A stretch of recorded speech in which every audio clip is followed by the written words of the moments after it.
La cafetería Ruta 49 parecía un lugar común para cualquiera que pasara por la carretera.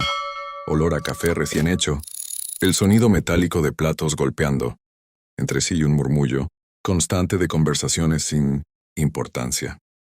Pero para Mateo, un niño de apenas 8 años, ese lugar era una jaula disfrazada de normalidad.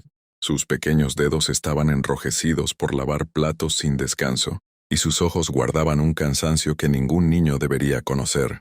El supuesto tutor que lo acompañaba, un hombre alto, de mirada fría y manos ásperas, lo vigilaba desde una mesa del fondo como un halcón listo para atacar. Mientras limpiaba las mesas, Mateo sintió cómo el miedo le oprimía el pecho. Durante semanas había soñado escapar, pero cada intento era castigado con amenazas que no se atrevía a volver a provocar. Sin embargo, algo cambió cuando vio a un grupo de Hells Angels sentados cerca de la ventana. 4 motociclistas enormes, tatuados, cubiertos de cuero negro, con un aura intimidante que hacía que todos, los demás clientes, evitaran mirarlos directamente. Para Mateo no eran monstruos, eran una posible oportunidad. Recordó el video que su maestra había mostrado en la escuela antes de que su vida se convirtiera en una pesadilla. La señal secreta de ayuda, la que podía salvar a un niño sin decir una sola palabra. El puño cerrado, el pulgar escondido. La trampa silenciosa para los ojos correctos. El niño respiró profundamente y se armó de valor. Se acercó a uno de los motociclistas, un hombre de barba espesa y ojos sorprendentemente tranquilos, que tomaba café como si no hubiera nada en el mundo que pudiera perturbarlo. El motero levantó la vista y le preguntó en voz baja: ¿Todo bien, chiquito? Mateo sintió un temblor recorrerle el cuerpo. Miró hacia atrás para asegurarse de que su captor no estuviera observando. Y entonces lo hizo. Levantó la mano e hizo la señal. Primero el puño, luego el pulgar escondido, luego cerró la mano. El motociclista no reaccionó de inmediato. No se sobresaltó ni abrió los ojos de par en par. Solo lo miró fijamente, como si hubiera estado esperando ese momento. Sus facciones duras se suavizaron por un instante, pero su mirada adquirió una intensidad que heló el ambiente. Nadie más en la cafetería notó nada, pero la atmósfera pareció cambiar. Los ojos del Hells Angel se conectaron con los de Mateo en un pacto silencioso. Y sin decir palabra alguna, el motero dejó su taza sobre la mesa. Se levantó con una calma que contrastaba con su tamaño y caminó hacia el baño. Mateo sintió por primera vez en mucho tiempo que quizá, solo quizá, no estaba solo. El motociclista al que todos llamaban Razor entró en el baño y cerró la puerta tras de sí. Sacó una pequeña radio interna que llevaba oculta entre su chaleco y presionó un botón. Su voz salió firme, sin espacio para dudas, como quien da una orden que no admite réplica. Código niño. En la ruta 49 necesito apoyo ya. No pasaron ni 2 minutos cuando la puerta de la cafetería se abrió con un tintineo suave, pero lo que entró fue cualquier cosa menos suave. 3 Hells Angels más caminaron hacia el interior con paso seguro, sincronizado como si fuera una coreografía ensayada cientos de veces.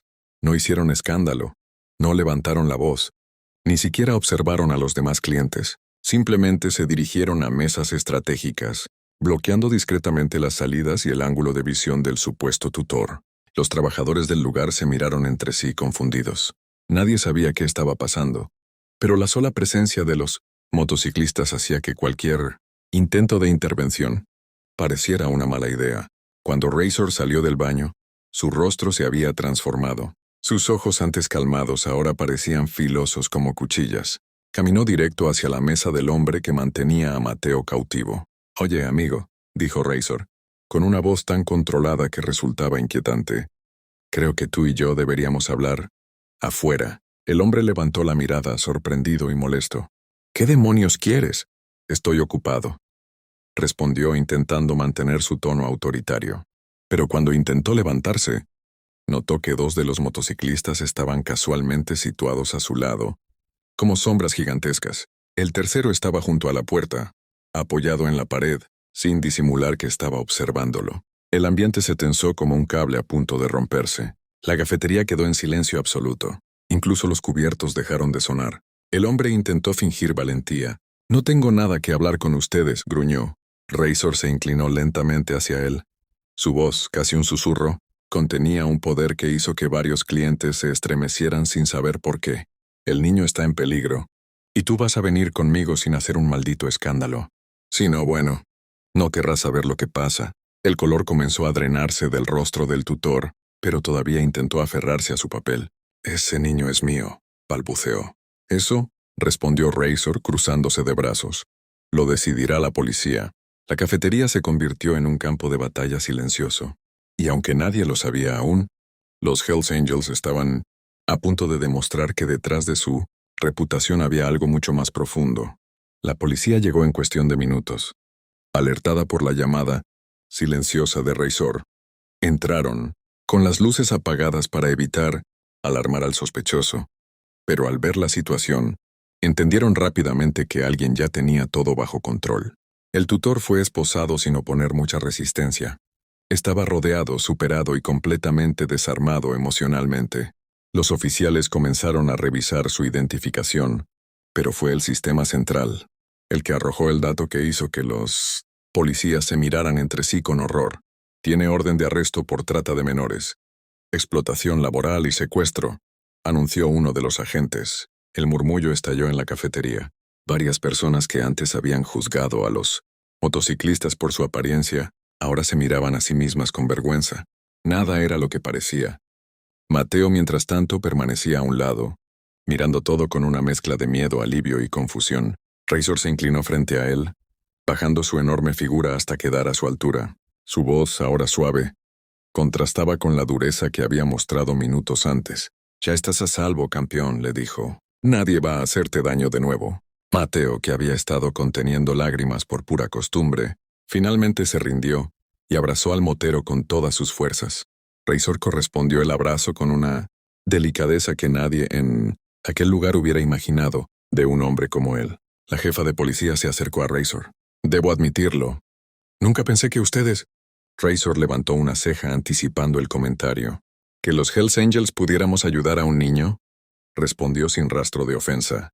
«Cuando un niño pide ayuda, no importa quién seas, importa lo que haces». Los demás motociclistas asintieron, manteniendo la postura protectora alrededor del niño, como si fueran un muro humano. Antes de llevarse al tutor detenido, un policía afirmó: «Si no hubieran actuado tan rápido, quién sabe cuánto más habría sufrido el niño». La noticia se propagó como un incendio en redes sociales y noticieros. Un niño usa señal secreta de auxilio. Hells Angels organizan una operación improvisada y rescatan a menor de un tratante.